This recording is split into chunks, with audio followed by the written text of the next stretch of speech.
বার্ষিক হিসেব পেশ ও আগামী চৈত্র মাসের অনুষ্ঠানের রূপরেখা বিষয়ক আলোচনা সভা পুরাতন বক্রেশ্বর ধামে।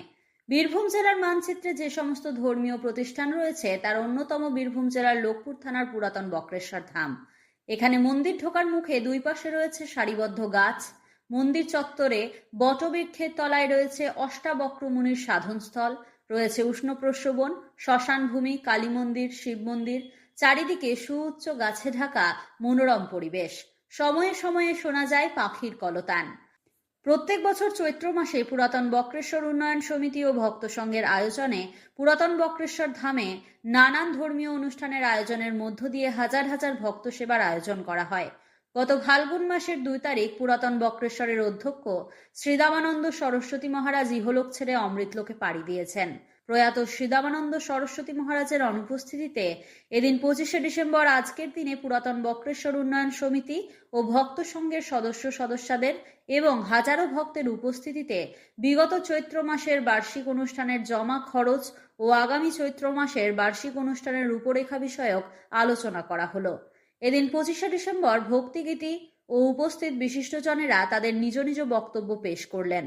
আলোচনা শেষে প্রায় 1,500 ভক্তদের মধ্যে সুস্বাদু প্রসাদ সেবা করানো হলো।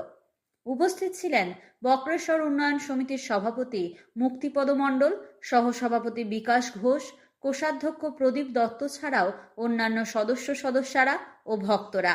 উল্লেখ্য, অধুনা পুরাতন বক্রেশ্বর ধামের দৈনন্দিন সেবা কাজে নিযুক্ত রয়েছেন জগন্নাথ প্রভুজি ও গৌরাঙ্গ প্রভুজি।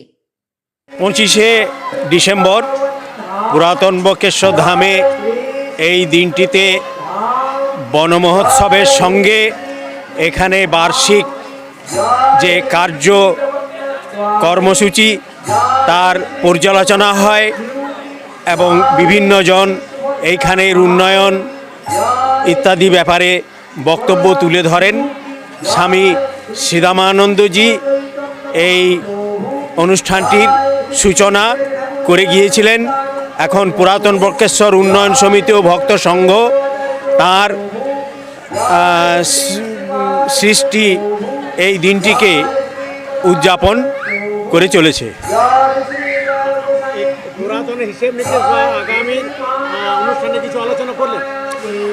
আগামী 4 ও 5 ফেব্রুয়ারি এখানে ওনার যে সমাধি মন্দির বা ওনার যে প্রয়াণ দিবস সেই দিনটি উদযাপন হবে, সেই সময়েও অনুষ্ঠান হবে।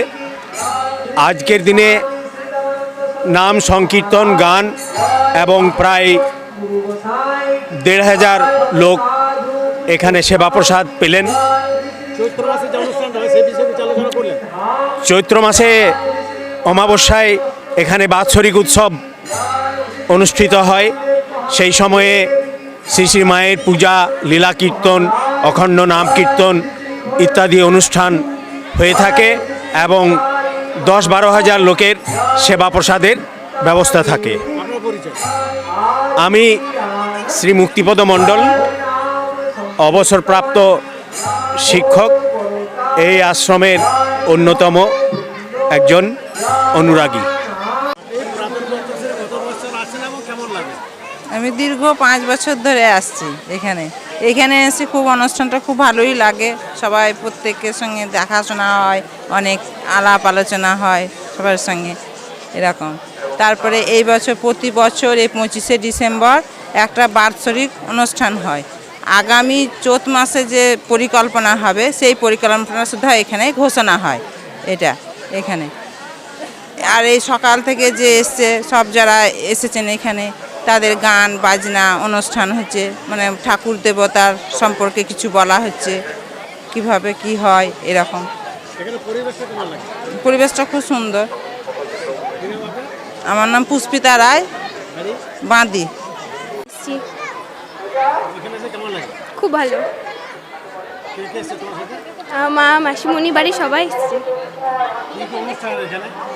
এই 25শে ডিসেম্বর গান বাজনা, তারপর অনেক ভক্তের সেবা এখানে হয়। প্রায় 2000 থেকে শুরু।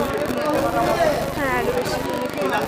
কোয়েল ঘোষ, রসা, বীরভূম। এখানে আমরা ছোট থেকে আসি, প্রায় 3 বছর বয়স তখন থেকে এখানে আসি। খুব ভালো লাগে, এখানে আনন্দ লাগে। এখানে প্রত্যেক বছরই কীর্তন হয়, খুব মজা করি আমরা। আজকের দিনে কি অনুষ্ঠান হলো? আজকে কীর্তন হয়, মৎসব খাওয়ানো হয়, হ্যাঁ ভক্তিগীতি গান হয়, আলোচনা হয়। এখানে এসে কেমন লাগে? খুব ভালো লাগে। আজকের দিনে ভক্ত সেবার আয়োজন হয়েছে? হ্যাঁ হয়েছে, মোটামুটি কত ভক্ত সেবা হবে? 1.5 থেকে 2,000। কি নাম আপনার? মৌসুমী দাস, বাড়ি? বাড়ি মোড়াবেড়িয়া।